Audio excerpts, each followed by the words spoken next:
All right, all right, all right. I want to do a quick check, really quick, because we should be live. And I just want everybody to go to your cell phones. I want you to make sure that we are live. Somebody give me a thumbs up backstage, letting me know that we are live. Yes, I see the comments. Hello. Hello, Mr. Fontel, Pastor Fontel. Is that who that is? Hello, you're on the Ave at Kim. Yes. Dr. LA announced that we were going live in 5, 4, 3, 2, and it is now 1. So listen, we're doing something different this time. Okay. So as usual, we have to start the right way. The views and opinions expressed by our host and guests are of their own opinion and experience and are not representative of their occupations, houses of worship, or any other intellectual property. Athens Avenue is not liable for its audience's adaptation of said experience over the next hour. What is Athens Ave?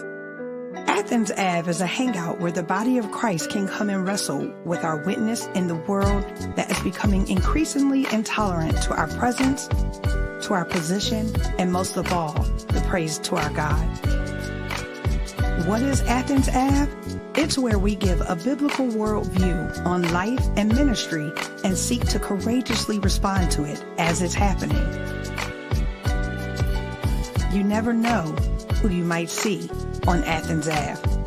On Athens Ave, you're going to hear gossip in the pew.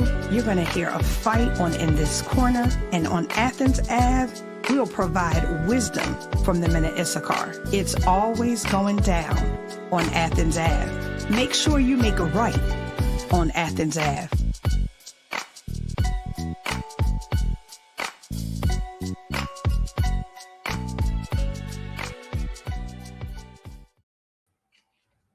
All right, all right, all right. Hello, everyone. Hello, Dr. LA. How are you? I am wonderful. I am wonderful. It is good to be here. Isn't it good to be? And look at you looking all crispy. It's been a long time. Since I left you. Yes, it has been a long time, guys. And we're so happy to see everyone coming in to join us for tonight.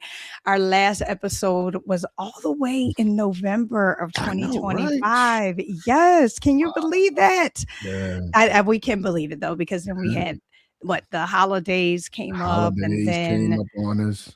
We had somebody dropped a book on us. Somebody dropped a book on us. Listen, so many things have happened. But listen, tonight is the night. We're doing this differently. You're probably like, oh my goodness, they're live and they're not together. Yes, because we owed you all this live show. And so we're all over the world, basically Philadelphia and Texas. That's all. That's being all over the world. That's all over the world. Yes, that's being all over the world. And we're going to all come together so we can open up the vault of season 5. So before I get started, though, Dr. LA, okay, we could not do this, or you could not do this alone, because this is your vision. This is your baby. Season 6 hopefully is going to be loading. You know, okay. I'm trying to put it out there, let the people know what I'm thinking about. But we did not do this by ourselves, okay? And so I would like to bring up our co-host for the season. All right. So, and it's going to take me a minute though, because I'm doing all the things, y'all. So if I don't go quick, don't judge me on tonight. But the first one, who do you want me to bring up first? What it is. We are live, so you got to bring up the elder statesman. We're gonna bring. That's what I thought. My mom used to say, "Age before beauty." Oh. So bring up the old. First of all, don't do my R-dub like this. But listen, y'all, none other than Mr. in this corner himself,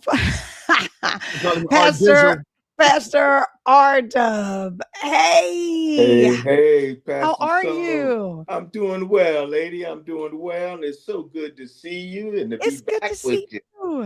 And to my sparring partner, the young Dr. LA. Good to see you. You know, LL Cool. I'm sorry, wrecking machine. Come on with the LL thing. That's what we doing. Okay, are we starting already? Now, I'm just so thrilled to be here. Well, good. Well, how you feeling though? Since you're thrilled to be here, how's it been going? How's the family? How's everybody? Oh, my family's doing well. You know, we have ups and downs as every family has. Understood. But we're making it by the grace of God. Yeah, We're by the making it by the grace of God. I know that's right. Everybody, look now. Y'all like my drum roll? Oh, Next up, I'm like, what is that? you like that? I was trying to spice it up because normally my brother is doing all this and I can't do all the things. So next up is none other than one of the theologically deep dudes. I mean, Wow. he still gave me a C. Uh-oh. I'm not letting it go, PK. Never. I'm never letting it go. Okay. We'll talk about this forever. Well, I'm going to bring up Pastor Kyle, AKA PK. Hey, PK. Hey, how you doing? That bitterness you're wearing. There. The bitterness is still there. I'm trying my best, but how have you been since November? Doing well. It's good to be here. Good to be seen. And not viewed. And not viewed, for sure. For sure. Your wife is good. The kids are good. Yeah, everybody's good. Okay. She said, "Give me more. Give me more." I know. I'm like, I see what you're doing. I see what you're doing. Yeah, I can see you in a couple of minutes. Now, don't let me have to excuse you, Dr. LA, live. Okay. Can you do that? I can. I sure can. Okay.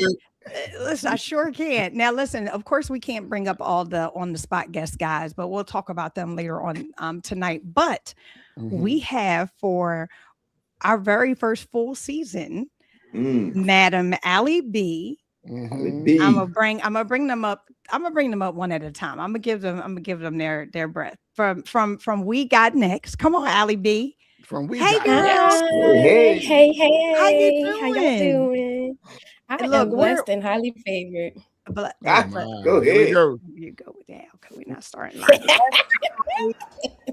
I love it. How are the kids? How's life? Everyone's growing beautifully. Can't complain. God is good. God is good all the time. And all the time. God is good. Okay. Amen. I see the viewers are climbing. So I'm excited about that. So make sure that you are texting your friends. Make sure that you're sharing this live on Facebook. You can go right to the YouTube page and share it on your Facebook page. We'll give you a couple of seconds to do all those things. Make sure you like it, share it. Yes. Make sure you.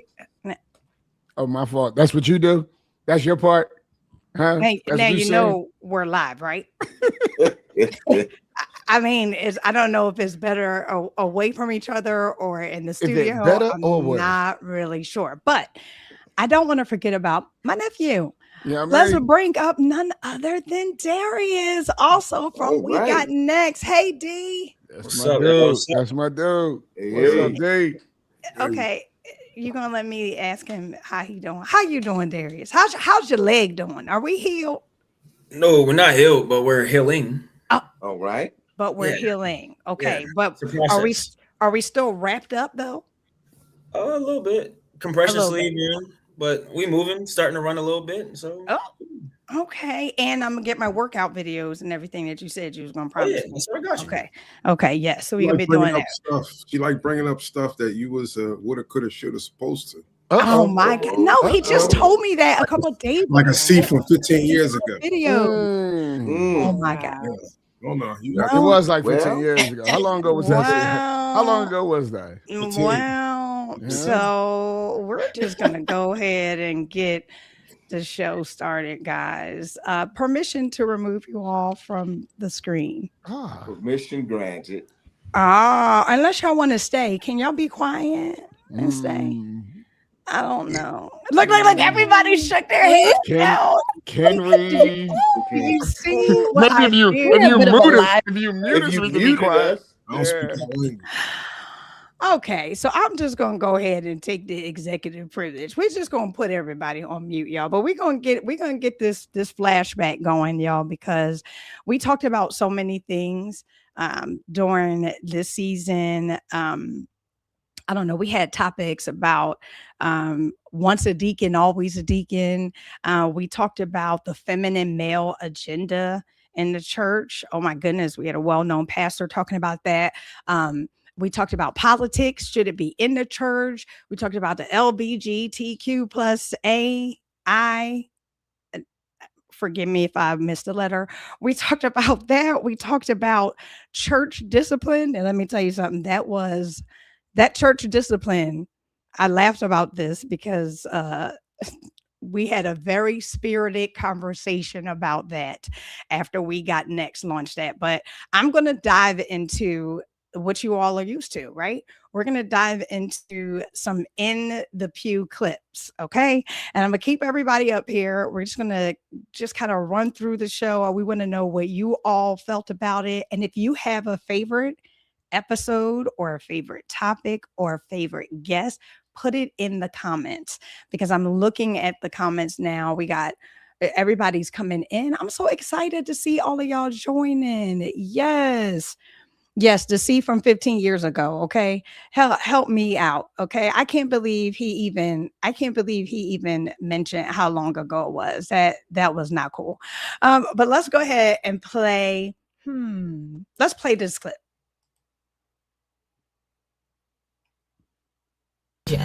But apparently there's a new trend. Well, I guess it would help if the clip was playing. Could you see the video? Let's try it again. Take your man. You got yourself an authentic, tall. I can take your man. What's up with that?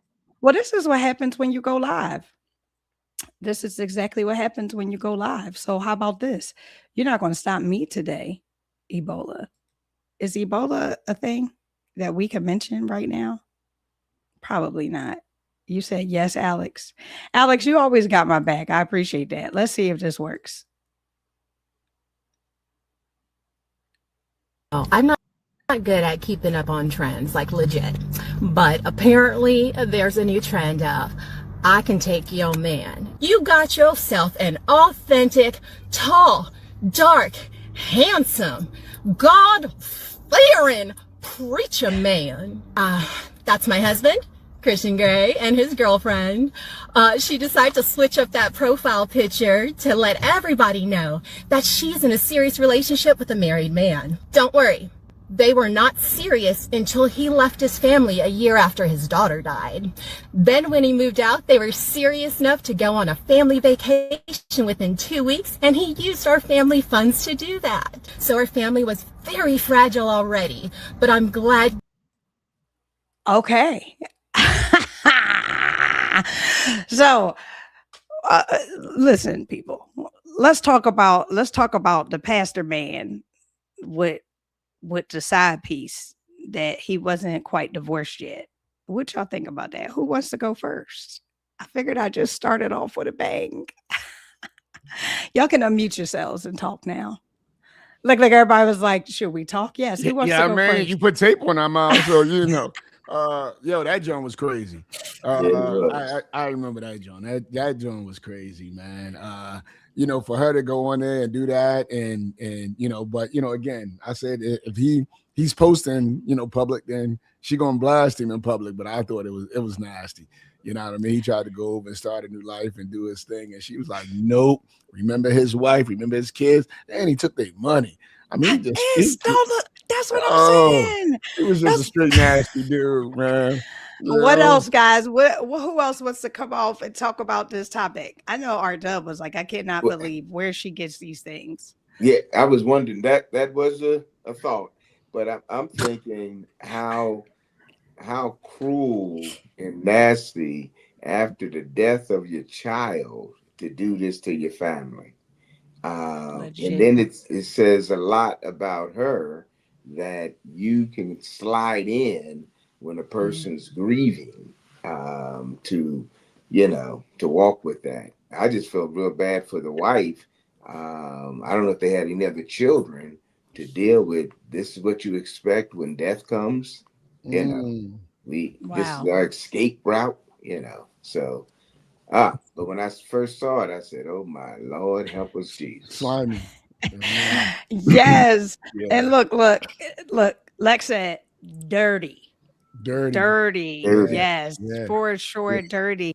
Well, listen, let's keep on going down memory lane. Let's see if I gotta, I'm just gonna do it the way that I know it works. So give me a second. I can't believe, you come, you get ready for a live show, you set up everything, and then you go live and nothing works. Isn't that crazy? Do you need some stall time? Because I can give a comment on that while you. Nope. I'm crazy. Sorry. Wow. I feel like I'm sorry. Okay, go ahead. What was you gonna say? Wait, go ahead. Wow. No, I didn't know you was gonna. I didn't know you was gonna ask something. Live Go shots ahead, fired. Live shots fired. I'll go into the next. No, go ahead. Nah. No, go ahead, bro. Go ahead. I want to hear what you got. Go ahead, because I want to hear. I didn't know. What you got, bro? No, I think with all that, I mean, it's a ball of pain, and you could see that she's in pain, and he did her dirty. But I think one of the things that I think we brought this up before, social media is great for a lot of things, but it's not good for people that are hurt to take something like this in front of the world. I don't know that any of that helps anything. I'm not alleviating him from the actions that he's taken, but there's some things that don't belong on social media, and I think but it helped you not hurting. Think about it though, bro. I mean, if I seen that, and you didn't know before then, because you don't know what story he told. Right? He could have told him, me and my wife broke up, or she did this, she did that, she did the other. You know what I mean? But she on there blasting like that. You see that, you be like, hold, we got to talk. We got some training to do. You know what I'm saying? It's legitimately, it's Ricky Lake.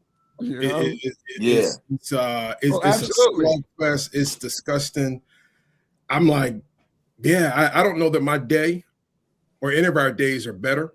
Seeing that, I do understand the disclosure and transparency she's doing to kind of nullify, but it is just an unhealthy process. The whole kit and caboodle is just unhealthy. I feel for her. I do. I feel for her, especially after losing a child. Right. But she actually should be in a counseling or among family and friends being comforted instead of on social media behind the camera. Well, I am going to jump in. I do agree with you because some things don't belong on social media. You're correct. But I do believe this was a get back because she came to social media. Yes. And she saw her husband posted up with his new boo. Right. Yeah. And so it wasn't right. Back at him. Right, but it definitely was a get back. But you are definitely right. She should definitely have been. I'm not saying it's right. And I'm all saying that I good understand. Stuff. Correct. Yeah. All right. So we're gonna go to the. I'm gonna go to the next clip now. Can I go to the next clip? Please. Okay. All right. Here you go. Snorted cocaine or something. I'm so excited, and I never did that before. For the record. For the record. For the record. For the record. But I'm clapping my hands. Yeah. Let me tell you something. PK did not like this one at all. So what y'all got to say? That's my man's man. So I want him to go first because that's his dude right there. You know. So for those who didn't hear, because it came in kind of hot, he was talking about he was loving worship. He felt like he snorted cocaine, but I didn't do that. For the record. So what you got to say about that, D? That's what I want to hear. That's your dude. It wasn't Steve's best moment. It wasn't his best moment. I mean, he said something. He shouldn't have said it because obviously some people get confused. But I believe him that he ain't do it. For the record, can I tell you something, D? Can I tell you something, D? I absolutely love Steve Furtick. I really did like Steve. I mean, he's done some. That ruined it. And not just this one video kind of got me questioning him, but yes, some of his messages. I'm like, now, brother, Pastor Furtick. But I do like. Okay, He gets a little excited. Okay. Here's we have this guy's between confusion and cocaine. I don't know how you let that slip. Not he did a line last night. What's up, big bro? I mean, intrusive thoughts. If you in the moment, sometimes, especially as a mom, I've said things that didn't that's not how it sounded. So much better in my head, and then it just came out and I didn't mean it like that. So I can understand intrusive thoughts, but as a pastor, like, that's why you have written out notes. You're not supposed to just fly off the top of the handle like that. You're supposed to break these things down, friend. So I think he was trying to connect to the people who did do the line, so he can let them know, like, hey, this is what praising God. This is what we feel like. Okay. No, y'all know that's too tight. That is not right. Now listen, I need some waiters, some boots that reach my knees for this. Hilarious. I have a question though for the people that are commenting. Was this a confession or no? For Alex? I'm asking the people in the comments. Was it a confession? Or no, I need to hear the people talk, because now DarnellJaxon said he was high in the video for the record. Look, AB was like, everything ain't for everybody. That is true. There's a few questionable clips with him. Okay, that's what I'm saying, AB. So was he high or no? Did he do it or not? I want to know. Look at AB. He comes off as a snorter. Oh my God. I mean, I don't know if we can accuse him of doing it. I just think out of the heart. Of course not. I just don't. I just think it was just totally inappropriate. And again, when you got a mic, you're gonna say some inappropriate things. When you got a mic in front of you all the time, it's gonna happen. You bound to say some things that's inappropriate. Okay. Yeah, but that did go far left though. Far left. So the all of us was mics. No, yeah, we done did that before. I think the big question is.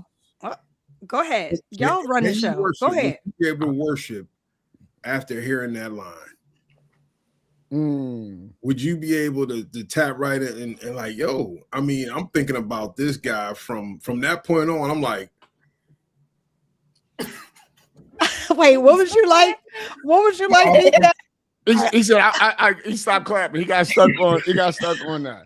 That is hilarious. No, somebody said he used to snort, but God. Yeah, no, I'm with you on that. High in all the earth. I actually love that song. Okay, last clip. Oh, wow. Last clip. Wow. That was a good one. Perfecting Church. We're asked to donate $1,000 and raise another $1,000 to help finish the new sanctuary in Detroit and support their community programs. Pastor Winans asked those giving $2,000 or more to come to the front of the church first, with others following. Roberta McCoy went viral after someone posted video of her coming to the front with less than $2,000, claiming she was rebuked by Pastor Winans. All right, y'all know the story, and y'all know that I followed up. So we did that episode. I followed up the next week because Pastor Winans decided that he wanted to come onto the news and say, hey, guys, we misunderstood. So now I'm listening to the voices again. Who wants to weigh in? Well. That was just like Steve Furtick, It slipped out. It was a slip up. Grace that was intentional. That's intentional. Okay, but Steve Furtick wasn't intentional. Come on. I think he might have been, go ahead, Allie. But I think that when he literally said X amount of dollars for where you're supposed to be, he meant X amount of dollars. So when she showed up with not with Y amount of dollars, and he says, sister girl, you ain't hear what I said. That was intentional. And then you had to run it back. My bad. Oh, I didn't mean to say that. Just like, not for the record, for the record, never did it for the record. Same thing. It was intentional. Well, maybe if he would have sung it for the record. Oh, he said if he would have sung it. Oh, wow. Yeah, if he would have turned it to a song. But no, I think that from Pastor Winans, that open rebuke. And when you did the reclip, he had two lines and she was in the wrong line, but I don't think he should have rebuked her, period. She only had $1,200 in the 2,000 line. Correct. Right? She only had 1,200. Well, no, she had 1,283 and change. Yeah. Yes. And he blasted her for it. I told you this is the 2,000 line. You go over there with $2 and a $4, people. Y'all gonna get y'all turn, but this the 2000 line. That's what he said, and he meant every bit of what he said. Right? Why you acting like that, man? Because he said that scarred him from when he was younger. I seen that when I was a kid, man. When I seen people marching around and putting their chests out and going down the middle aisle, and I knew we ain't had the money, and my mama couldn't get in that line because we ain't had that kind of money to get in that line. That was only the $100 line or the $50 line. You know, we only had the $5 line. She only getting $200 a week with 3 kids. You know what I mean? She couldn't get into that line right there. Mm-hmm. And so she had to sit on the side and be like, yeah, I can't afford that line, honey. That's for the other people. I think that was trifling. Man, you know I think, but I'm still feeling it right now. I'm still feeling it. It sounds like you got this C in class. Mm-hmm. Yo, you better get that boy a trampoline. Oh my goodness. Now, see, I got the F. The F for fighting. You know what I mean? No, I think you got to be careful. I think pastors in general have to be careful about public rebuke for procedural error. Like this woman maybe she misunderstood, maybe she didn't know, but just being very careful. I think in his mind, he's like, I got to raise this money. And he, you know, like you said, it's the mic. Sometimes when you touch that mic, hot mic. That mic is hot. It's performative. It's performative. It's you know, I want to say he's a showman, but that whole thing. He is a showman. I mean, we had a clip about the guy talking about lock the doors. Yep. I think I forget that clip. Same guy, by the way. No, it's not. No, it wasn't Pastor Wine. Oh, it's not. Okay. No, that was the singer. That was Marvin Sapp. Never would have made it. Yeah, Marvin Sapp. Okay. Mm-hmm. But it's a point in which, you know, it's like, yo, you know, the coattails. Like, where's the accountability? Where's the coattail? And then there's this you know, trying to cover it up with an abundance of excuses. You come on to these talk shows, podcasts, trying to provide clarity. You read revisionist history. I'm like, come on, dude. We all saw this. We ain't dumb. Just apologize. You were wrong. Yeah. Now she demonstrated that she's a born again believer. Because she said, no, my pastor's not rebuking me. Boy, I'm saying, if every pastor had a member like that, boy, can you tell what the church I appreciate it. I told her bring that $1,200. What it was, $1,200. It was like $1,283. And 83. Bring all that. Yeah. Some places she'd have got cussed out. He'd have got cussed out on on recording. Blankety blank. And just walk. Okay, well, you know what? I'm gonna go ahead and take this as my time to, you know, because that PK, when he gets when he get riled up, about a topic, he does not. I mean, he was like blah, blah, but I want to shift gears right now. Okay. So they're still backstage with us, y'all. We're not kicking them off. I'm being nice tonight, but I did have to stop him because did you see the vein? It was the vein. The joint right here. It was a joint right here. Yeah, I saw that joint right there. He was like, yeah. So we're letting PK cool off like in a dungeon dragon. Oh my gosh! But I do want to talk about. You always have a song. You never. No, PK popped that in the thread. You know. Oh, did he? Oh my gosh! Yeah. That is hilarious. Okay. I want to talk about on the spot. We had so many awesome guests. We had Pastor Day that came and joined us. We had your cousin, Al Green, that came and talked about soil. We had Angel, Halo by Angel, that came and joined us. I don't want to miss anybody, but I want to share a couple clips. And this is the one that we couldn't download for whatever reason, but I am going to share it. Give me a second on my screen so we can talk about some of our highlights that we enjoyed. Hold on 1 second. What episode is this? Yep, it's this one. Give me a second. Yeah, there we go. All right. Let's go ahead and hear from one of our guests.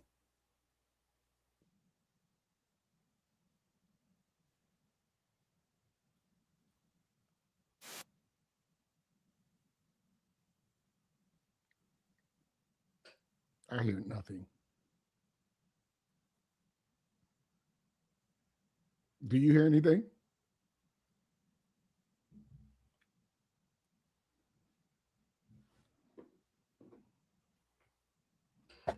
Hello.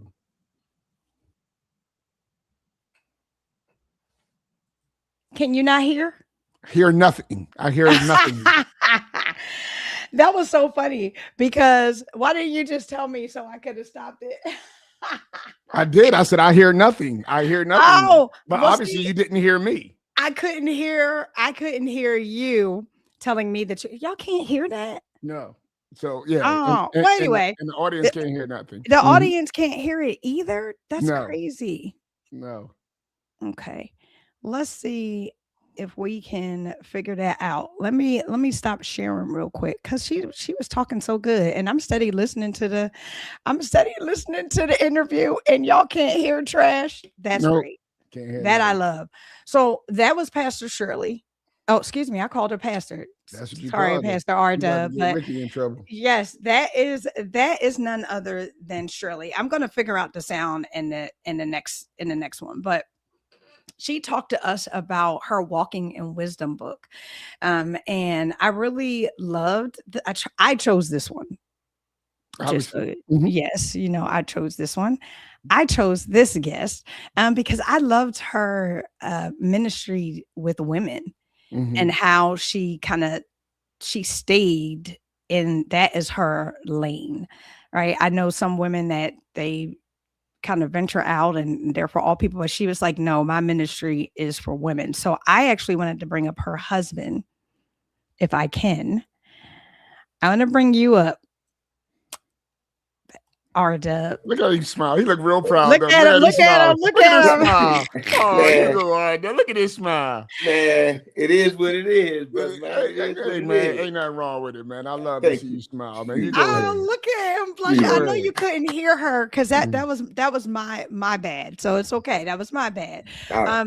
But tell me a little bit how just about you and Mama Shirley. Like, I want to know all the things. Were you proud of her? How you support her?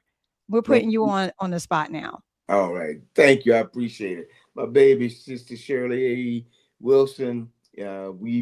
We are connected, and one of the beautiful things about her personality, she is one of those persons. If you get to know her, you'll see her genuineness, an authentic person. And she's straightforward, compassionate, nice, and funny as all get out. But at the same time, Sister Shirley is Sister Shirley. She's a woman in the word. Every now and then she corrects her husband. I said, wow, bless your heart, baby. But she's a compassionate person. One of the things that is interesting when, as pastors, you have to try to dissect where a person is coming from that approaches you and says whatever. She'll be the first one to say, don't take it like that. Remember, Jesus died for him. And it's like, oh, I got to remember that, don't I?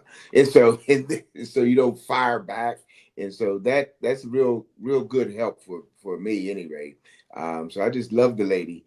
And I'm trying to see what else I can do for her. But I don't know if there's anything else I can do for her, but I'm just so proud of her. She's an excellent writer. The way she phrases stuff, shucks, I just wish the Lord would have let some of that, came over in my direction. I was going to ask, was he an author too? Listen, I was going to ask you if he was an author too, because that's under your name. But guess what? You're an author of your sermons that you preach on Sundays. So there you go. There you go. Well, thank you for sharing. No, he was in the Pastor's Diaries too. Miss Shirley with us. Yeah. And yes, he was. He sure was. So you are an author. So I do ask that question. And thanks, Dr. LA has been a blessing to so many, and he allowed this peon to be in there. Oh my gosh. Oh my gosh. But man, well, I am glad that you shared her with us, and I'm gonna go to the next clip. So I'm gonna remove you really quick, okay? Pastor R-Dub. I'm doing it nice though, okay? All right. You're always nice to him. I'm nice to everyone all the time. I'm nice to you as well. Let's go to the next clip. All right, let's see if this one will work. Give me 2 seconds.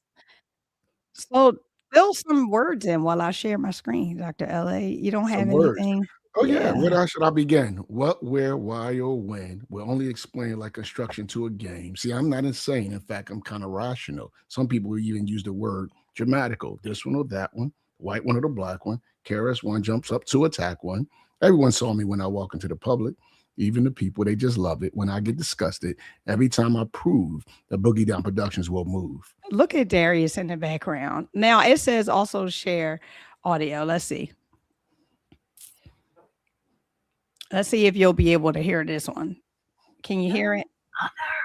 Then Shana Murph. Hey. How are you, madam? I am good. How are you? All is well in the land. Dr. LA, you ready to rock and roll? Yeah. Let's do it. You know, well, Shana, welcome to the spot. Welcome to Athens Ave. It's good to see you. Thank you. Good seeing you. This is my editor. I want to give her props for editing 2 of my books already. So I thank her as she prepares to work on the 3rd that I'm about to send you. Just finished that manuscript. So you'll be getting that in a second. But the reason you are here tonight, we could bring you back to do the editing and publishing, but the reason you are here tonight is because I posted something and you commented on my post online about when I was talking about the next book that I was doing, Diaries of. You dropped in with a single Christian as a topic. And then I said, I deal with the singles. I sent you a link, said, go listen to my sermon. You know what I mean? I just addressed that on Sunday. You listened to it, thought it was pretty good based on your comment, but then you came back and kind of ripped me about all of these things that the church misses when it comes to singles. And I was so overwhelmed as well as humbled by your email and by the things that we are missing, that I felt like that should be a part of our program. I mean, I really felt like, wow, when it comes to singles, we think, we are addressing some issues, but you brought up a whole lot of things that never makes it, I believe, to the mind of the married pastor to be able to communicate, and so I wanted to address some of those questions this evening in a public setting so that, not only. All right, because your intros are very long, but I'm gonna bring up some support for this one because you got the email. So I'm gonna bring up PK. I'm gonna bring up Darius. I'm gonna bring up Allie. I'm gonna bring up R-Dub. I'm gonna bring up the people. And if you watch this episode, I didn't get the email, but it pushed you to actually have an episode about singles, and she talked about us missing the mark in the church and all of those things. So who wants to go first about Madam Shana? Do you want to start it off, Dr. LA? Yeah, well, since I got the email, I was talking about, dating in a church and how to let the Lord be your sustenance. And sometimes you got to, wait for the Lord to provide for you. And she was like, no, that's all great. But there's so much more to a single person than just dating.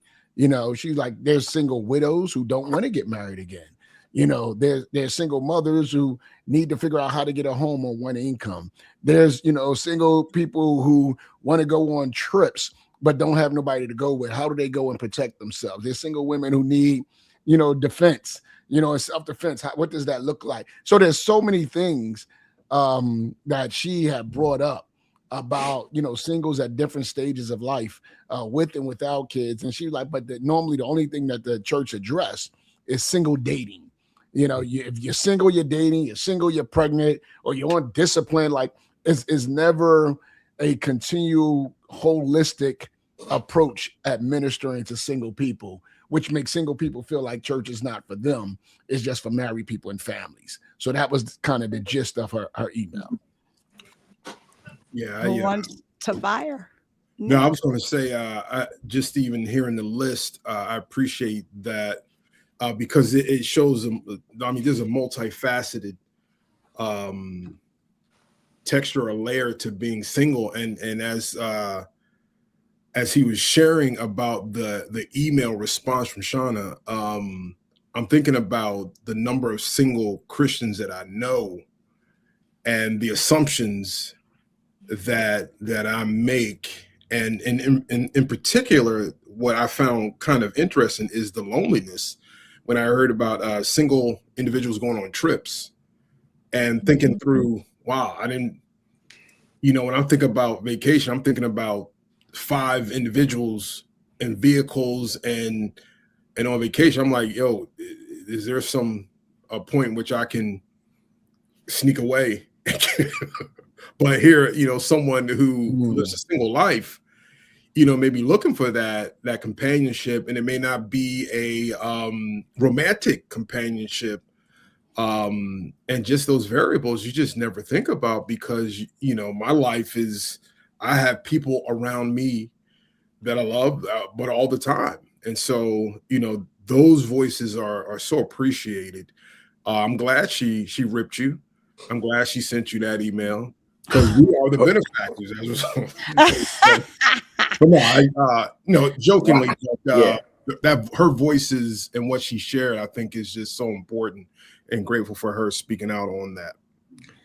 And in the comment on that, I was listening to, and they're doing a great job at the church where we used to go, Concord.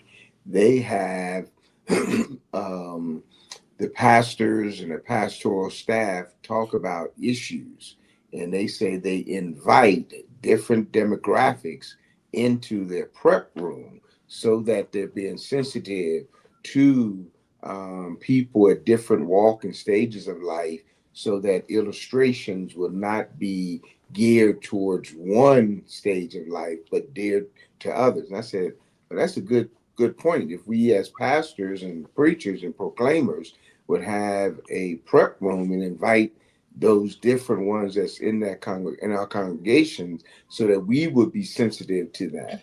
Because I've been married longer than I've been single, so I don't even know what single looks like anymore. Yeah, we believe that. Now listen, now Darius, are you married or in a relationship? You're a single representation. What did you think about just her saying that is way more to single life than dating and I was going to say dating and banging, but you know what I mean, and relationship sexually. Oh, I know it's live, guys. Wow, it rhymed. Sorry. For the record, what is your perspective as a single man? For the record, yes. Well, I mean, I think I would hope my view is different than everybody else's. I kind of I support everybody who is at that stage in life, and I don't do that. I choose not to engage right now. No, we wasn't asking that. No, she ain't asking if you. I wasn't asking that. I would never ask you that on a live show. I was saying, what was your idea that she was saying? I know I used the wrong word. That she was saying being single is more than just the sex portion and dating. That is other things like companionship, going on vacations, things like that. Did you agree with her perspective? I think it's valid. I mean, but it's just. Yeah, sure. It's a lot to it. It's stages. I mean, this is a whole. I can't give you a short answer on this. This is a piece. There's a lot. Yeah, there's a lot to being single. So I think her feelings is valid. Everybody feel differently about. I have a question. It sounds like she. Darius, do you think the church is doing a good job with the single crew? Sure. Yeah, I'm chilling. So. He said, "You're not putting me on the spot." I'm telling you. I love that. Allie B got something she want to say. Go ahead, Allie. I have a question. So in this mindset, right? Like for us in this group, right? If the church, right? Because here's my question. Why don't we focus on the singles? Is it expected and is it taught? Like, is marriage so taught? Like, of course, Christ treat your marriage as if Christ would treat the church and all of that, right? But is it the end goal to be married? Because I think that is the main question as to why singles do only get the conversation about dating and the sexual portion, right? Because at the end of the day, I feel like at church, it's assumed that not the whole point, but most times people are going to church sometimes just to get married or just to be married. So the Bible that we can utilize on those single aspects, because I feel like, is it even illustrated in the Bible to even be talked about, to even be thought about all these years later down the line? Does that make sense? To you. Yeah. But I think what you're saying, no, let me see if I can understand. I think I was following you. I guess what you were saying is in the church, and you can tell me if I'm wrong, that when we are talking about the singles, that you're agreeing that that's all we're talking about, but because we don't have enough examples in the Bible, or pastors aren't bringing examples to say, hey, if you look at this journey, this was how this widow lived, or this is how this single person lived. We don't have enough of those examples, which is why it's always so focused on you dating and hooking up and all those things. Is that what you were trying to? Exactly. So, okay. So Pretty basically much. she's agreeing. She's also agreeing as a married woman with Shana, saying, where are the examples that don't just always allude to being married? I mean, because Shana was also mentioned about people who are divorced and single. So that's what she's asking. Did anybody want to comment? I guess I would ask, though, to the pastors, like, thank you, Adam. Your job is to cater to the majority of your congregation, though, right? Correct. Like, if you know your people, like, you're going to speak about what specifically people need and want to hear, right?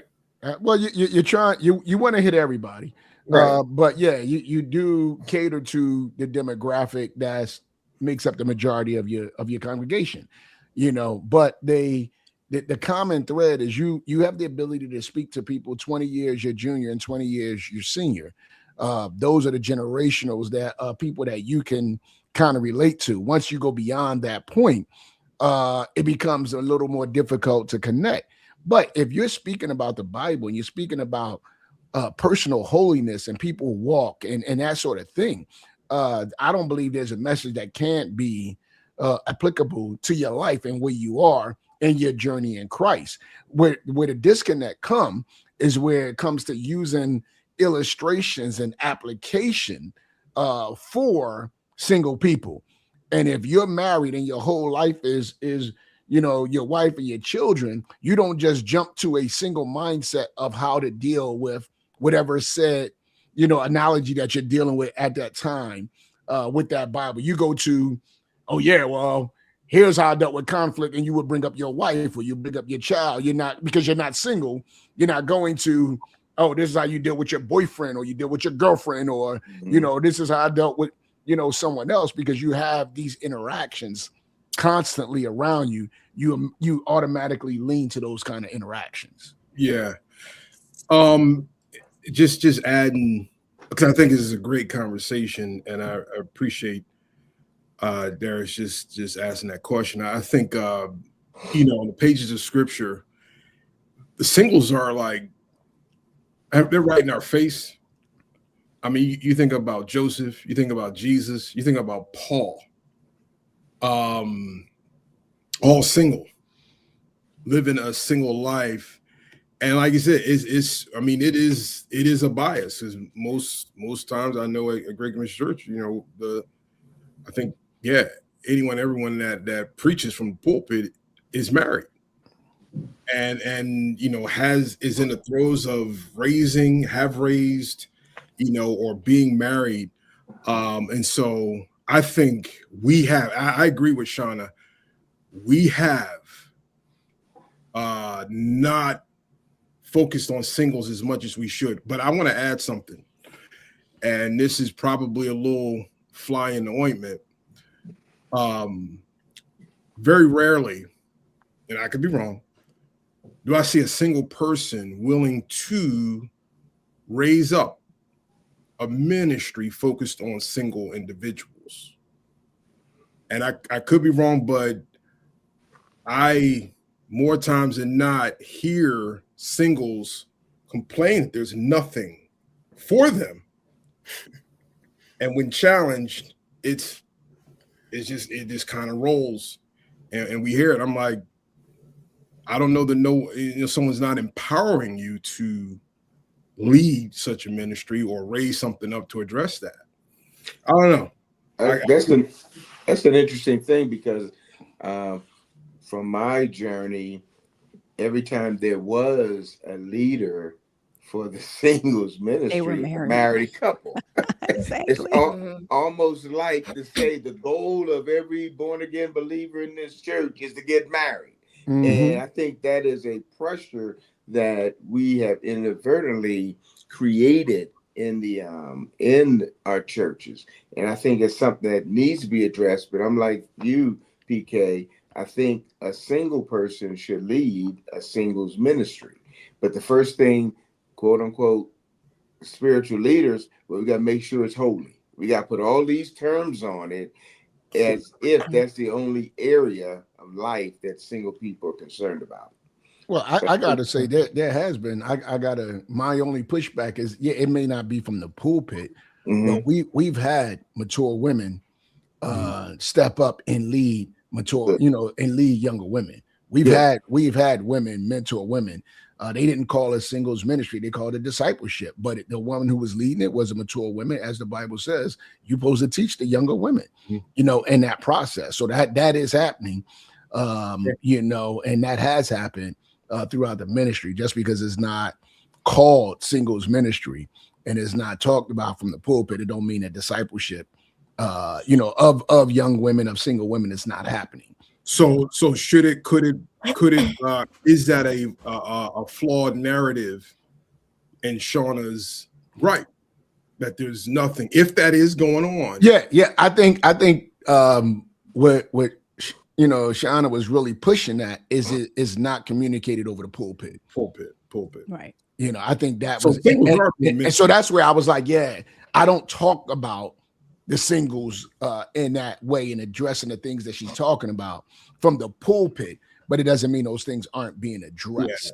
So singles are being ministered to, and most discipleship happens outside of the pulpit, and so absolutely singles issues are being addressed, and I think that piece of the narrative, because we're constantly hearing there's nothing for singles, but again, it is happening.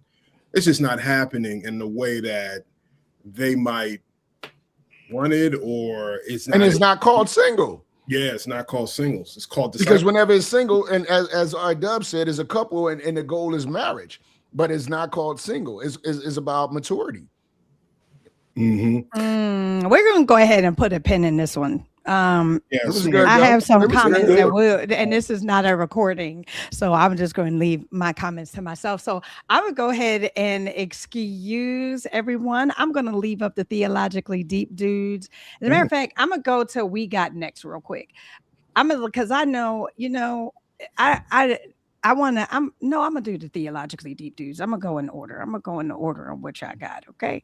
So we're gonna do the theologically deep dudes first. We're gonna bring up a couple of their clips, and then we're gonna take a commercial break. And then right after that break, yes, we have breaks in our live show, so I can do all the things. Okay. And then after our break, we will. And I wanted to also talk about the last episode, but you all kind of really dug into the singles thing, which I think is awesome. But the commercial will cover what else I wanted to talk about. So let me go ahead and remove everyone. I'm going to keep the theologically deep dudes here. You ready, PK? You ready to rock and roll? I'm gonna share two clips. I'm gonna share both clips, for sake of time, because we look, Shana, you got us still on fire. Yeah, okay. Right. I didn't expect it to go that long, but it did. But that's okay. I'm gonna keep us on time. Here's the first clip. I think about that movie. Great story, but it had the demonic. I believe, like you believe, that the demonic is real. That we wrestle against spiritual forces, that this was a personification of what the demonic might look like via vampires, but there's an appetite for certain kind of movies that I have, but then there's an appetite. There's some stuff I can't touch. Just like you would put food in your body, you can put stuff in your mind and in your heart, and you got to remember it is a temple, and you have to guard it. Job talked about making a covenant with his eyes.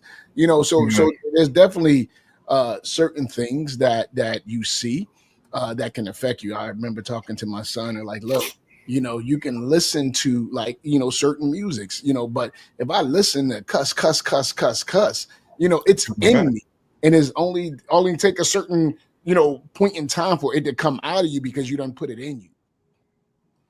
That's the first clip. Hold, and then we'll play the second one. Then we'll talk about both. Would choose a church, and when you, for here we go. Many reasons, but they usually say the 4 P's. The 4 P's. One is place, personality, people. My sister go here, my cousin go here, and then it's programs. Those are the 4 P's. Those are the normal reasons that people would choose a church. And when you have those things corresponding, you can't wait to get to church. Member doesn't mean I'm waiting to be served. Member means I am serving. I am an extension, the arms of God, reaching out to people who do not know Christ personally. You're like, it's you're walking into that vision piece. All right. I love these 2 clips that we got for you. Which one you want to tackle first? We going to tackle the one we just saw, or are we going? Which one? We going 2 clips. We both over 50, right? Oh my gosh. The first clip was choosing a church. Let's talk about that. No, it was the movies. Well, the movie, but we're going to do that last. I meant to say in spirit. The latest one. Let's talk about choosing a church first, and then we'll do the movies last. Yeah. And okay, go ahead. What specifically? Just whatever you want to dive into. Okay. No, I thought that was I thought it was a good conversation. I thought at the end there were some salient points that I'm hoping will help people in the future. If someone is not in the future necessarily, but if someone is looking for a church home, that they are entering into what could potentially be a church home, looking for more than just to consume, to be catered to be the center of attention, that they understand that, choosing a church home is really a launching pad for mission. And I thought we discussed that. That's one of the reasons I thought that was a good segment, because I think we gave folks some tools if they just so happen to have to look for a church home. This is what you look for. You look for some place where there's teaching, there's discipleship. You're looking to not simply hide away, but you're looking to be involved. You're looking to really be a part of a family, but ultimately you're looking to be in service for the kingdom, and not just simply looking to come to judge the preaching. The constant question is, am I being fed? Am I being fed? Well, I'm not being fed, therefore I need to bounce. And I hear that so much, but I think that's the reverse in many ways of what God has called the church to be in the midst of his kingdom. And so I thought that was a great discussion.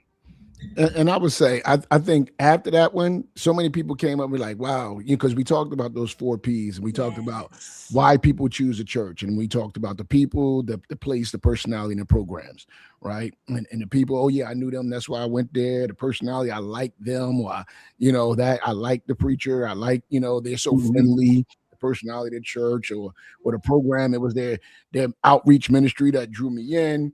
Or it was the actual place, the location. I go because it's around the corner. And so folks realize like, wow, I did choose that church because of this. And that might be the reason that you go, but the reason that you stay, we talked about, the reason that you go is not, if that's the only reason you're there for these people, when these people leave, you'll leave. Or if you're there for that pastor's personality, when that pastor go, you'll go. Like, you got to connect with the vision and mission of that church. And that's what we really laid into, connecting with the vision and the mission and making sure that you can be fed and you can be equipped and you can be, empowered to go do what God has called you to do. Because I know for us, that is so important. We don't want fans. We don't want people just taking up seats. We want you to come. We want you to eat, and we want you to go out there and feed somebody else, right? And so it's so important that you come, find out where God is calling you, how he's calling you, and be willing to be equipped and pliable and flexible to go do what he called you to do. And I think we really hammered that with that episode. I love it. Okay, so the next one, okay, PK, this is the right one now. The next one was the movies and music. Like, you all talked about him specifically. You talked about sinners specifically. So where do y'all stand? Y'all stand in the same place about the movies and the music? Yeah, I think we talked about, everything ain't for everybody. You got to know what your push buttons are. If this is a danger for you, if this is a trigger for you, then don't see that. We talked about your body being a temple, and you can hear some stuff and let some stuff in that could actually cause some damage.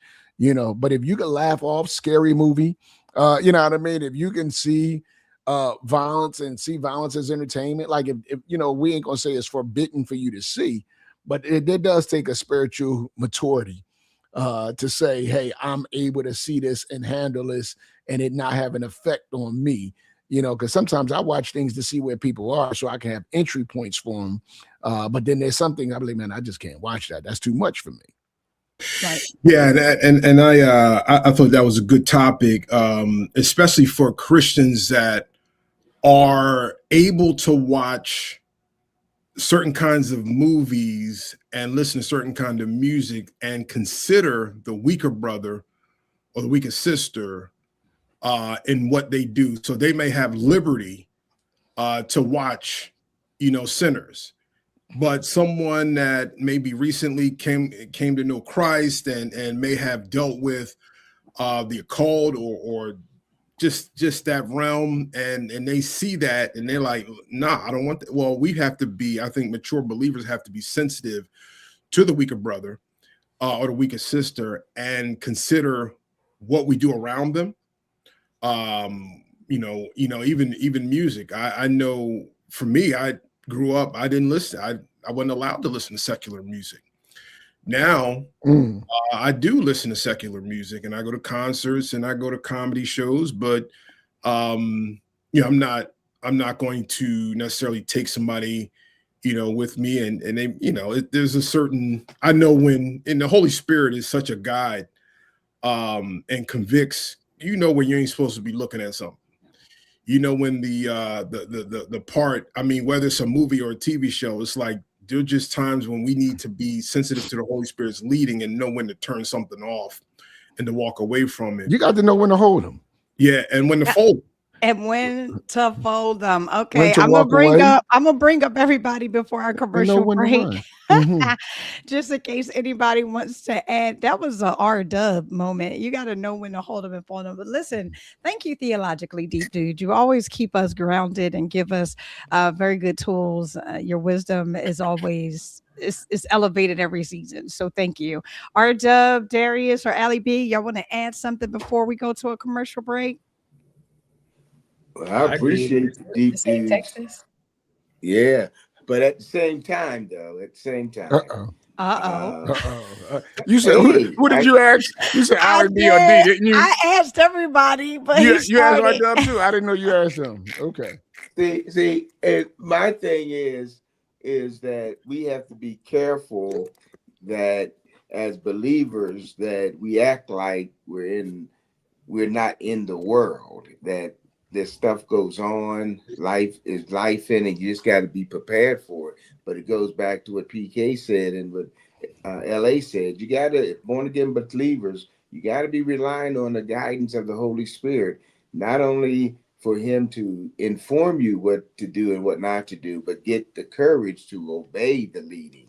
Because there are many times when there's stuff that the Holy Spirit is telling us not to do or to do, and we resist it. but it's the courage to submit to him in those regards. Because as I shared at one time, there's certain people I cannot stop it.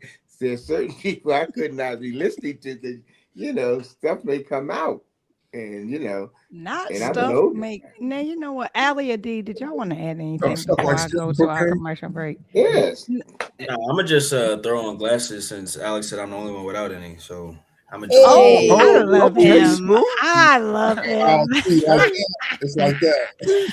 I love you, D. Okay, well, guys, we are going to go to a quick commercial break. This has been great. When we come back, we're going to be joined with none other than Allie B and Darius from We Got Next. Hey. When I first got the diagnosis, I was shocked. I questioned, why would he allow me to have cancer? I was grieving who I used to be and what I used to be able to do. Grief is not just about death, it's about loss. And I had lost what I used to be and who I used to be. And I did have to go through a process of reconciling who the new me was and what was the new normal for me to move forward.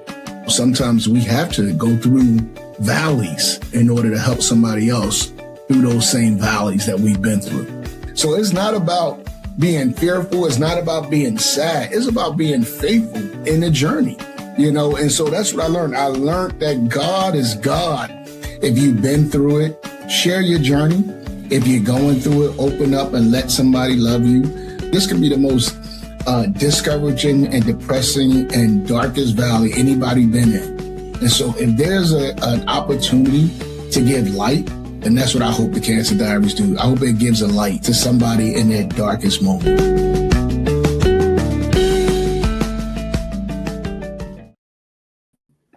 I love that for us. Hello, Darius. Listen, you know what? I got to play this for y'all because I didn't do this for nobody else, but I love this. We got next. We got next. To play that for y'all because y'all are so dope. Segment, right? That it totally is my favorite segment, and I haven't said that all night. But do not tell anyone.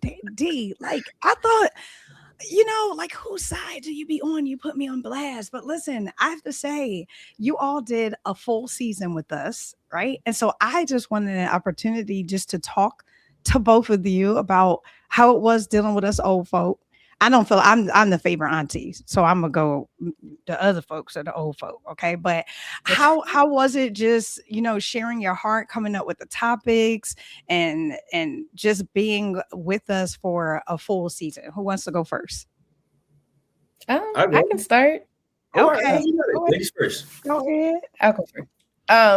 It was a blessing, honestly. I think that. It's really a great opportunity, and I'm honored to even be part of the voice that people want to hear. It's nice to feel like we've been given a platform to kind of give our experiences and how we feel, because the world is changing. So it's really exciting that, we're able to be heard for once. Oh, boy. Allie B is gonna leave y'all with a last line. Like it'd be sweet, and then the for once comes there. I love you, Allie. Come on, D. Yeah, I've enjoyed it. Just be able to be on here and be myself, and I'm happy to hear that the people enjoy it. So I'm helping out people. That's what I like doing. I like helping people. So if people want to hear, I'm here for it. I'm saying. I love that. Look, DarnellJaxon said We Got Next is his favorite. Okay, told you it's his favorite segment too. So since it's our favorite segment, I'm only going to play a couple because for sake of time, we're going to play. So the first one I am going to play, I'm not going to announce it. We're just going to play it because I actually, I really enjoyed you all. And I got in a lot of trouble. It was a lot of stuff going on. I was like, well, that's what they wanted to talk about. So Let's play this first clip. It's so funny. We were singing in the car and I give them parts and nobody pays me any attention. And my son started singing the part that I was like, oh, it's your turn. You're the tenor. And he just started singing in the car. And it was just amazing because my son is on the spectrum. So it's like little parts that's like, oh, so you are listening. You are, soaking in what the pastor is saying, what you're learning in church. So it's really good to see the kids flourishing in the body of Christ. These are our next generations, right? So we're raising them to be the light of the world, and to see your kid do that is amazing, right?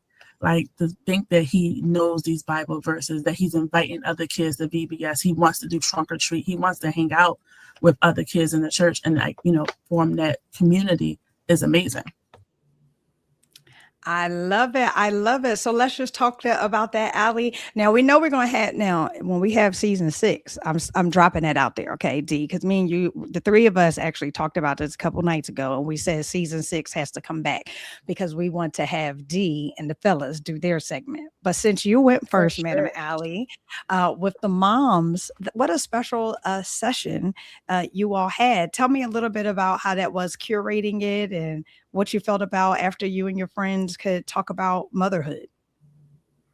Oh, it was really invigorating. Curating it alone, just to see the excitement, especially like with Nevada, who was on there with us. She was nervous at first, but then to just see her kind of start talking about the goodness of God and how she's seeing that goodness come through her kids, you can just tell, like, it took the nerves away. And it just to me, it just showed me how true God's love really is, how pure it really is and can be. Because if you have nothing else to talk about, or if you have nothing else to show you how God can show up in your life, he does that through your kids. So it was exciting to hear other women going through their journey and seeing God be present, not only in their lives, but in the lives of their children as well. Oh, I love that. Dee, did you want to share anything about that episode? I just like that they, we were able to give them a platform to come together and just be themselves, like get to talk about stuff that was on their heart, and, be able to, relate to that community, for people to just hear from that, which I think is needed. So that was great. I think that was a great moment. I love that, Dee. Let me tell y'all something. These two right here, they are very, they were keeping me together. And then when Dee really start talking and unpacking the topic, I'm telling you. So let's look at one more clip.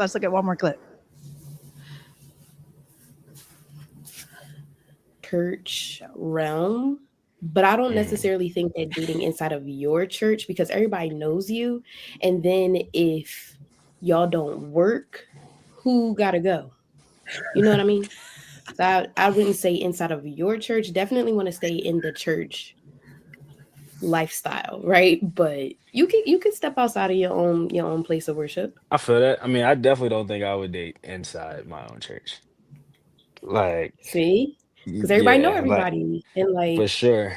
I mean, I want somebody to help me on my walk, but I also don't want to feel like that person is like too much. It sounds bad saying somebody would be like too godly for me, because I want them to be on that, you know what I'm saying? I want that's who I want, but like at the same time, like I want to have some room to be able to like grow together. So so I definitely think it's important to like make sure that person has like the same faith, right? But I don't know how far along that path I need them to be. I love that. I'm telling you, D is deep. Do you understand? Okay, who's going to unpack this first? Because let me tell you, I'm gonna bring up the peanut gallery, okay? Because they're gonna come in way on this last topic. But I'm gonna let y'all get your thoughts out first before I bring them up, okay? So who wants to go first about this dating? Y'all chose this as a review, so I like this.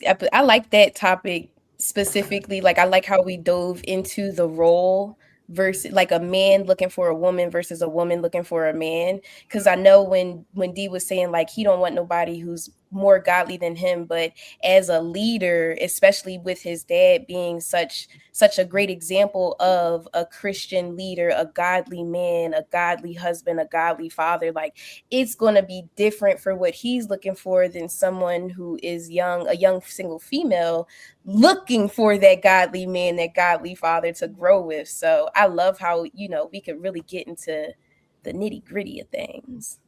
Not the nitty gritty things. Come on, D, because you dropped some knowledge on us. Like you did. You was like, I want her to be saved, but also I'm the leader and I would like to grow together. You were unpacking that. Go ahead. I mean, that's just how I feel. I mean, nothing really changed since then. I mean, I still stand on kind of the way I feel. but it's gonna happen when it happens. Like, I'm not looking for nothing though. I'm focused on me and God, and I'm not. So, like, I mean, going back to earlier in the episode when we was talking about the whole single thing, like, right. I think a lot of times single people are like on the search for somebody, and that's why certain people might not be able to lead or just. And I'm focused on me and God, and rest gonna happen. I love that. Let me go ahead and bring up the fellas so they can come in and add to this conversation. Who wants to go first? I'm telling you, they had a very good season. We watched a couple clips, but they really wanted to talk about the dating clip. So what say ye? I say great job. I appreciate you all's maturity and you all's perspective. And I just want to encourage y'all as y'all talk with your peers and helping them to process this journey, because as believers, it's very important that we model Christ-like character, but at the same time, while we're modeling Christ-like character, wanting to grow in our maturity with him, and doing that with someone is good. But also encouraging people, if you choose to go single, it's all right. Amen. No, my bad. I didn't. Not amen. Oh God. Go ahead, prayer. You good. No, I really appreciated what D said at the end, because I think that's wisdom. What he said, he says he's focused on himself and his relationship with the Lord. He's not searching. And I love that, because his statement against the background of there's so many bad decisions made out of desperation. Mm-hmm. And one of the most important decisions that you'll ever make in life is who you will marry to spend the rest of your life with. Mm-hmm. And if you are desperate, then you compromise, and you may end up with the person that God does not have for you. Because out of desperation, I've got to make this happen. And you start ignoring the voice of the Lord. And I'm the place where he's at, where he just described, I think is a great place. It's a healthy place, because again, you're working on yourself. Now, again, I'm saying that as a married man of almost 26 years.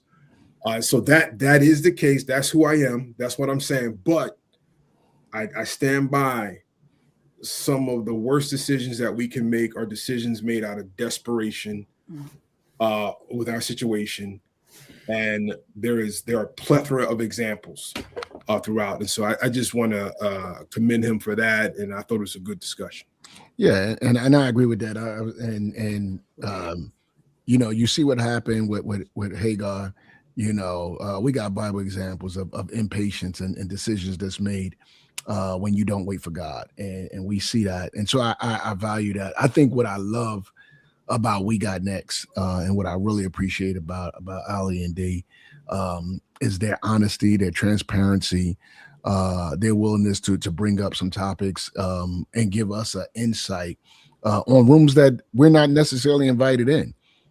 So when young people get together and they talk about different things that they're dealing with, they ain't never necessarily inviting the pastor in to get his opinion on it. And so to hear them discuss it and wrestle with it from their perspective, and then for us to be able to come in and kind of address it, I enjoy that. I enjoy hearing it and hearing the wrestling with it. And it gives us a greater perspective on things, because we are limited based on who we are and where we are. There's things that people just will not do or ever say around us out of quote unquote respect or out of hiding, that we don't get a chance to really interact with and address. And so to be able to hear it, even when they're not speaking from their own position, but what they're aware of, they know who around them is doing what and what. Those things help us be better at what we do. And so I appreciate the conversation and the education that I get from them. One thing I always love is not just us being able to mentor them, but reverse mentoring where we can sit and listen to them so we can learn as well. And so that's why I love this segment. Awesome. Well, thank you guys for sharing. A big round of applause. And Darius. So listen, we are winding down, guys. I am going to go ahead and get everybody. I'm gonna keep you all on the stage. Why not? But I'm gonna get you ready, because I know everybody's like, what's going on? In this corner.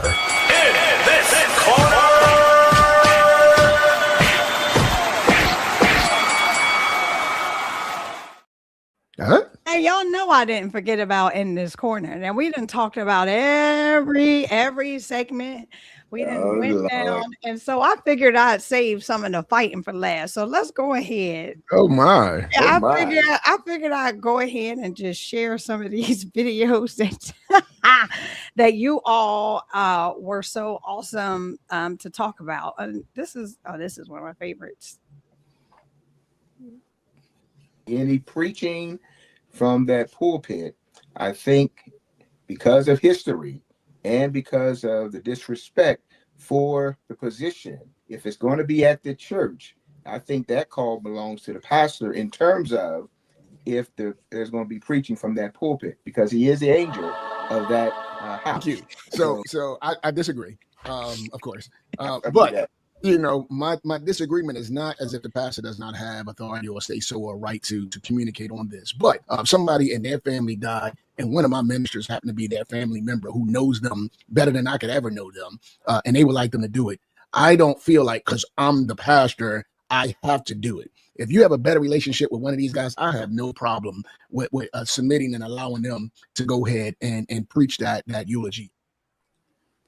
Oh my gosh. I want us to wait because that was hilarious. I'm going to play them all and then we just going to talk about PK.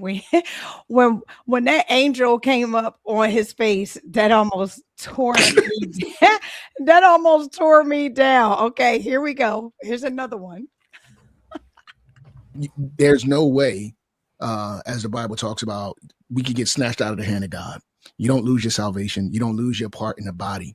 But to be the authority figure in God's church, in God's house, there's a higher level that will be judged by God. And I think there's a higher level of scrutiny that we should be held to within that church. And so I believe that there are certain offenses that can disqualify you for life. Well, see, and I agree. I think there's extenuating circumstances when some situations are far left than others. But I think what we have to be careful about is when the pastor doesn't go that far left and then he's thrown into that camp, because as a pastor, he might not have gone that far left. He still should be an opportunity to be restored, brought back. You know, I think that should take place.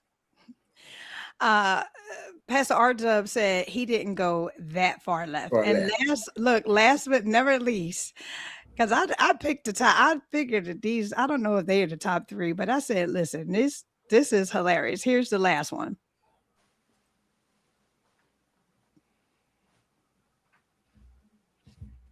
It's a blessing to see your family come to know the Lord and grow in their faith, baptizing aunts and my in-laws and close friends and cousins. But there's also a pain in having to deal with their failings, deal with their departures, deal with them not giving up their time, their talent, and their treasures. And it hurts more when family betray you or don't live up to expectations than it does when it's just a member that all you know of them is from church. No, it is a blessing. And it can be a burden. Go ahead.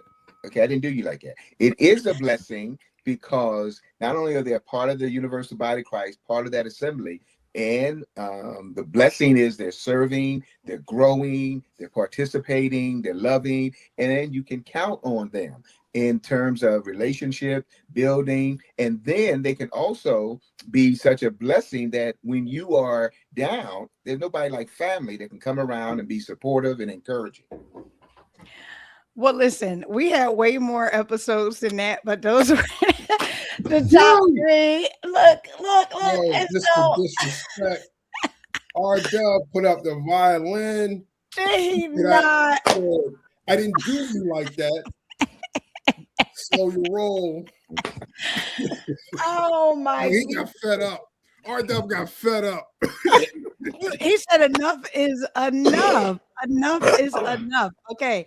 So who wants to come on first? Who wants to talk about their lovely season in this corner before we start our close?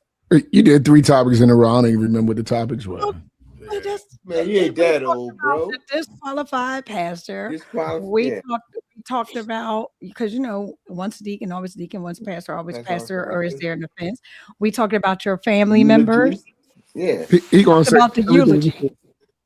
The eulogy of I think I appreciate it. But go ahead, man, because I was listening to. I know I said go ahead, but I changed my mind. That's the prerogative you had as a singer. As always. Yeah. So when he was talking, and then I had to do the violin thing, I've had nothing but good encounters with family I'll use that one as members of the church. It's been a blessing for me. I just thank the Lord for it. I'll leave that alone. Oh.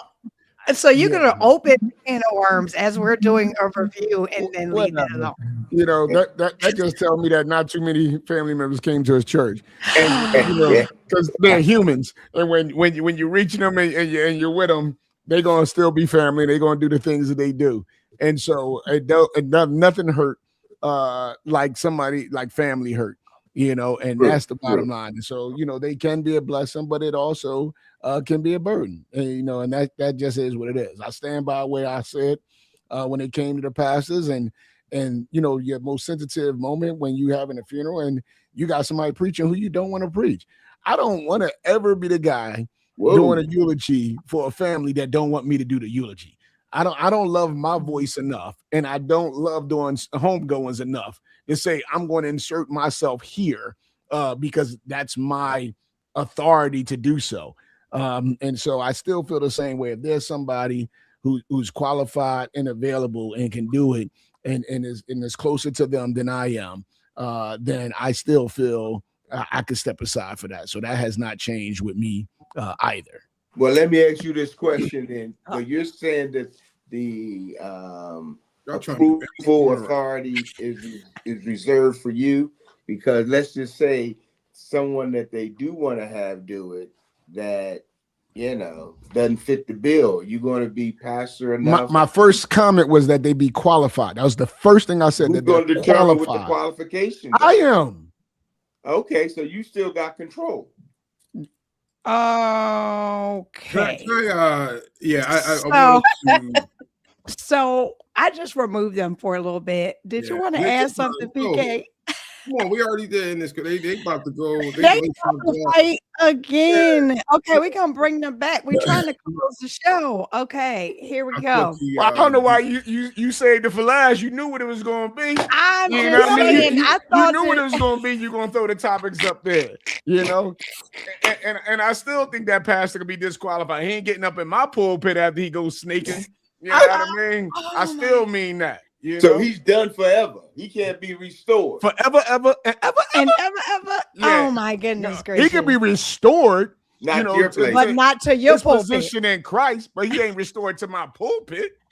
Oh, I think that particular issue, I think that it was a real important topic to address, the disqualification, because there has been a number of incidents where guys have returned to the pulpit too soon after egregious sin. Egregious. Say again. Ongoing. Cats have an affair for 7 years, and after 12 months, they back up preaching. Come on, that's just sloppy and nasty. Yes, it is. I think the whole issue with family is the crossing of boundaries. The crossing of boundaries and things of that sort, and being receptive to wise counsel, being receptive to accountability. When you got family that go to the church, they're probably the most difficult to kind of guide and carry out discipline if it's necessary. That stuff come up at Thanksgiving, at Christmas, or they drag your name through. Okay, PK with wounds. Okay, we got the wounds coming out. We're trying to. We're gonna. And then last Christmas. Okay, so listen, guys. Last Christmas. Like a Dungeon Dragon. Oh my God. Well, listen, this has been a wonderful exhibition. It's been an awesome live like an exhibition of our I thought she meant like at a fight. It wasn't a real fight, it was an exhibition. Okay. Isn't an exhibition like a showing or just like a gathering? Thank you, Allie B. Thank you, Allie B. Thank you, Allie B. But this has been awesome tonight. We do appreciate you all for hanging out with us and commenting and all the things. I am going to not take the last word. We always like to give the last word to our visionary. But before he gives a last word, I figured that I would throw in one last video to start off season 6, because I'm encouraging us to have a season 6. And I figured this will be a good opportunity to share it before you close us out, Dr. L.A. Events, and I'm walking in the rooms where the musicians are, and I smell weed. I'm sitting in the audience, and I'm watching singers get up, and I see weed. I'm even looking at some preachers, and I see weed. He said, "You shall be endued with power from on high." And my biggest fear is that many of you all are leaning more towards the weed than you're leaning into God to get the power. This is scary. You look like it, you smell like it, and no one's saying anything. I'm just putting it out there.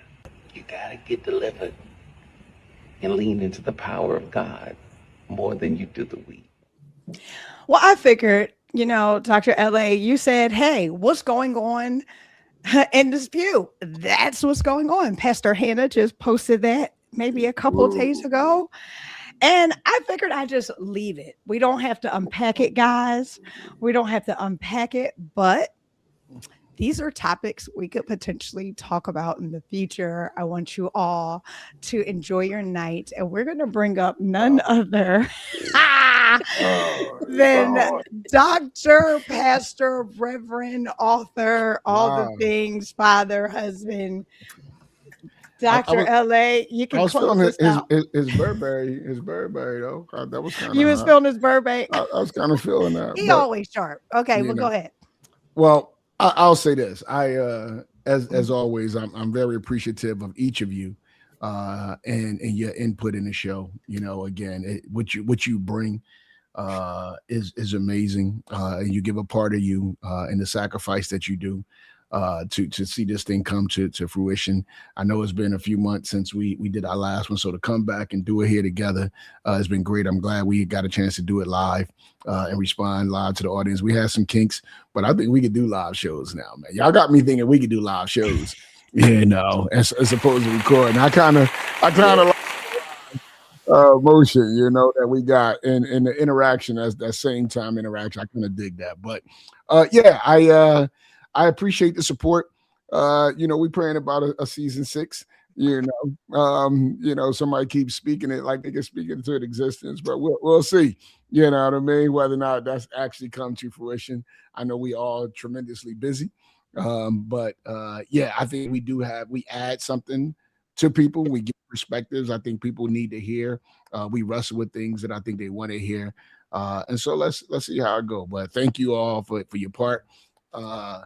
We pushing the Cancer Diaries, so keep pushing that, and just keep doing y'all, man. Keep being authentic, keep being yourself, keeping it 100, keep being straight, and I appreciate you, Well, thank you, sir. Look, it's been a pleasure, everyone. We're so glad that you stuck around with us. Thank you, Dr. L.A. Thank you, Pastor R. Dub. Thank you, PK. Thank you, Allie. And thank you, Darius, for making this season phenomenal. Guys, we are out. We'll see you later. Peace.